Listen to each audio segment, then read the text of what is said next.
Good afternoon everyone, my name is Stuart and I am the Educational Gardener here at Castlebank Horticultural Centre in Lanark. Today I'm just going to be talking a little bit about growing native trees from seed. It's currently the start of November and this is a pretty good time to be having a shot at doing this. So what I've got here on the right, just a few of the potted trees that we have here at the centre that have all been grown either by seed by us or by someone else, and then we've taken the saplings on. So here we've got a little Scots pine, we've got a small hazelnut tree. This is an English oak. I've got a little silver birch and then a wild cherry. So all of these trees are found round about us. We've got mature ones. So for example, this wild cherry came off of that tree just over to my right. So that's probably about 100 years old wild cherry. And every year it produces thousands of cherries that the pigeons eat. And then they pass through the pigeons and they drop them, and a lot of them germinate. So we get hundreds of cherry saplings just germinating naturally, and we just dig them up. But you could also collect the cherries and take them away and sow them somewhere else. So what I've got here, I'm just going to show you quickly how to plant some of these larger seeds, larger nuts. So I've got the hazelnut. You all know what hazelnuts look like. I actually collected these in France a couple of months ago. And then here I've got some acorns off of some very ancient 500-600-year-old oak trees within Lanarkshire. So I'll show you the oaks first, and I've got this bit of paper so you can see the seeds really clearly. So these ones, here's the oak, the acorns, and you can actually see that many of them are already germinating. Okay, so coming out of the bottom there, you can see this. That's the root coming out. So that's the first bit of the seed to germinate. There's another small one with the long root coming out. This is because some seeds have a period called dormancy. So when they're produced, they won't germinate straight away. But oaks, they don't have that dormancy. So immediately these acorns just start to germinate. So you've got to be quite quickly getting these either planted or sown in pots. So it's very, very easy. I'm just going to show you this quickly. This is just a little jug of water, and you can see that some of the acorns are sinking right to the bottom and others are floating on top. And you can do this to show you if the seeds are viable or not, if they're going to germinate. So all the big ones that have sunk to the bottom, many of these are the ones that are already germinating. And then there's some, I've got some in my tray here that are much lighter in colour. They're floating on top. So that means there's some air within the acorn, and that's why they're floating. So it means there's a much less chance that they will germinate successfully. But if you find loads of them, it's worth a go. Put them in the ground and see if any of them come up. Okay, so it's quite important when you're sowing acorns that you have a nice deep pot. So the root, it needs a good deep root run for the tap root to go down. If you put it in a very shallow tray, then you would get a really deformed, not a good strong root system. So you could sow these acorns on the ground, but I'm just going to use these pots. They're about 10 centimeters deep. And what I've got here, I've just got some leaf mold. So this is just leaves that we collect up in the park, and we leave them for a couple of years and they all break down into this really nice stuff, which is great for planting these seeds or things like bulbs. Then I'm just going to choose the biggest ones first, or the ones that are germinating already. You've got to be quite careful if they're germinating that you don't break that off. If that breaks off, that's it, done. So I'm just going to make a small hole with my finger and pop it in with the root down, or if one that isn't germinating, it's the pointy side that goes down. And I'm probably just going to put 2 in a pot like this. If you're sowing them in the ground, you could put lots and lots all together and just see what happens. And then, so that's about 1 inch down. I'm just going to top it up. And that's pretty much it. So that's as easy as it is. What's important to do, however, is to protect these over the winter. If you plant hazelnuts or acorns and you get mice outside or in your shed or in your garage where you're keeping your seeds over winter, the mice will find them and they will eat them. So what I've got here is I've just got a little bit of mesh.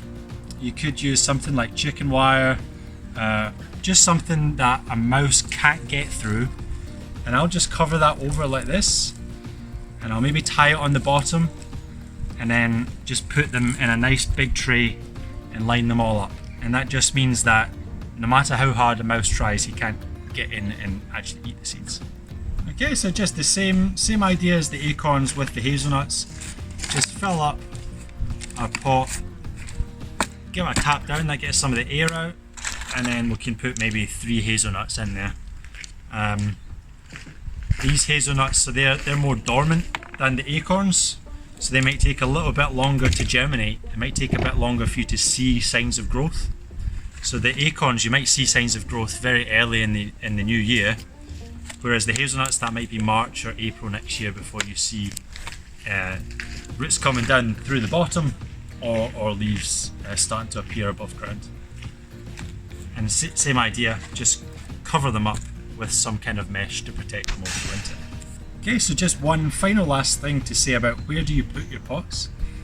So all of these, they need to be cold in the winter. You can't bring them inside your house with your central heating on, it's just too warm. So you want to just sow your seeds and leave them outside, or you could have them in a greenhouse that's unheated, or even maybe in a shed if it's just somewhere to store them. You just need to make sure that the soil or the compost is moist so that the seed will germinate. And then you'll see the signs of growth early in the spring. And because they're going to have quite a big root system, they're going to need a lot of water, especially if they're in a pot. So having them in the ground or in big sacks or big pots maybe makes more sense than doing them like this. But doing them like this, it means you can protect the seeds very easily until they germinate and then move.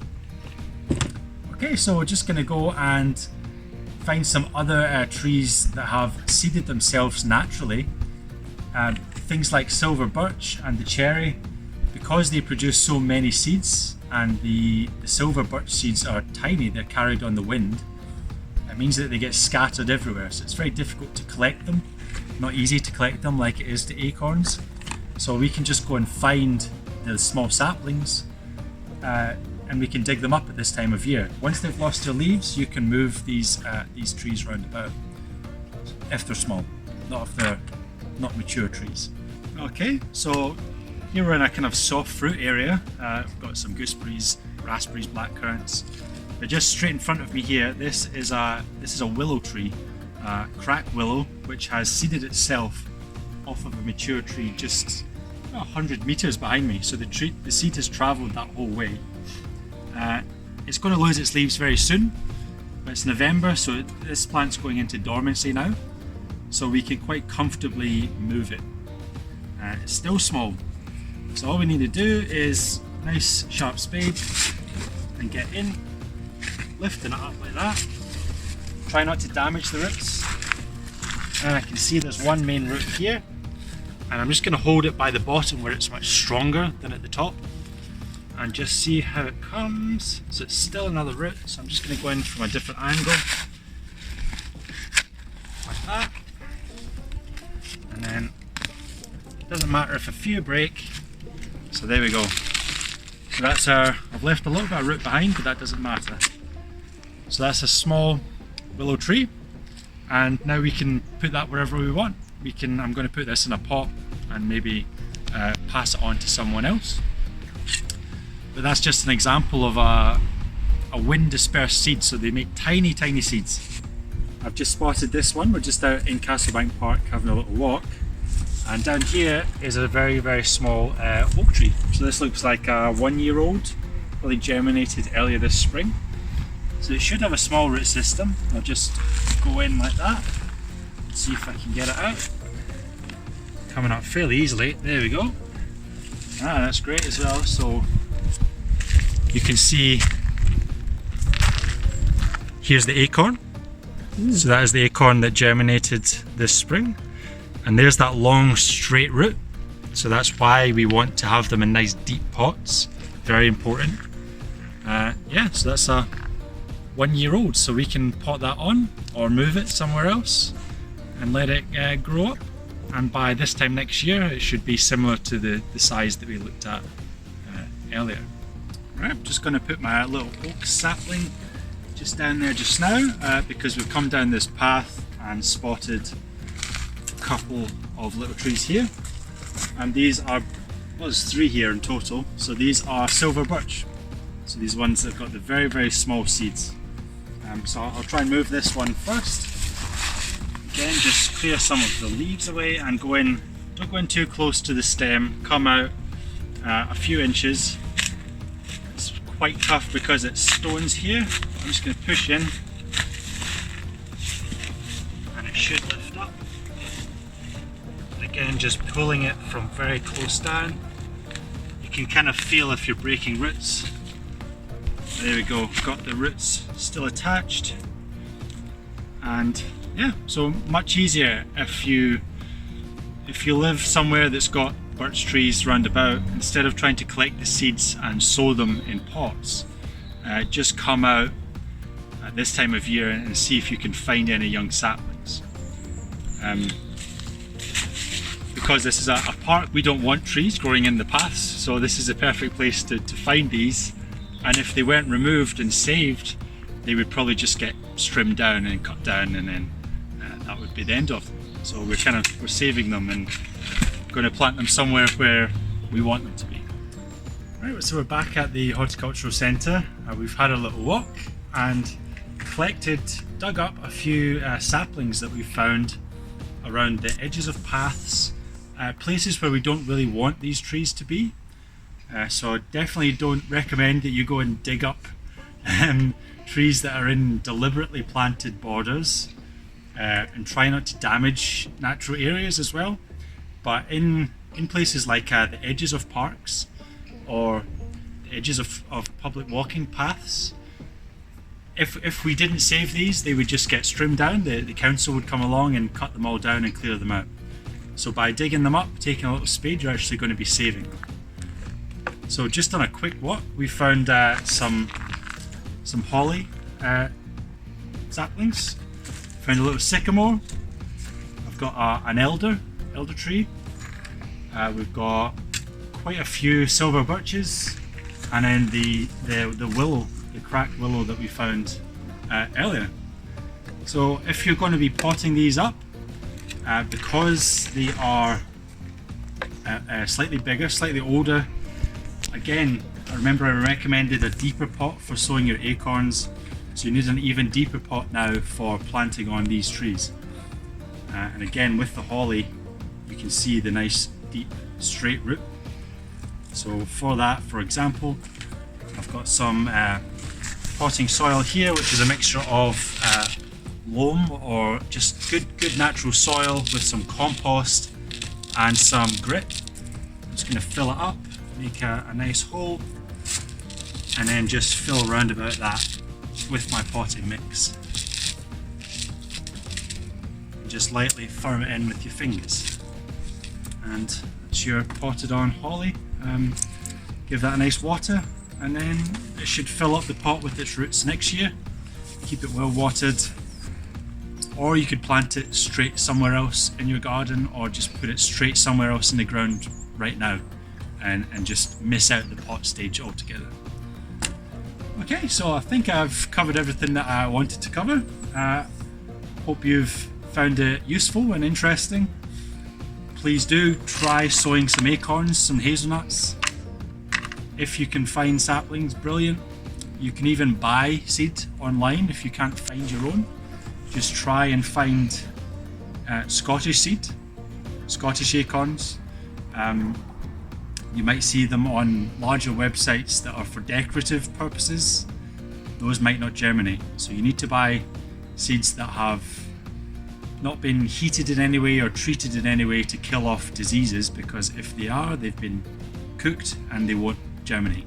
So buy them from a source which is deliberately selling them to grow on. But best thing you can do is to find a local tree that you know produces seed and grow your trees from those, because they are adapted to your local area. So that is the ones you want to grow. And I deliberately went out of my way to collect these acorns from a very, very old oak tree. I know it's at least 500-600 years old. And because it's that old, it's lived through a lot of tough times, weather, climate. So going into the future, it's probably going to be resilient enough, and its offspring, these are its offspring, they will probably also be resilient and will be able to take whatever changing climate is to throw at them over the coming decades.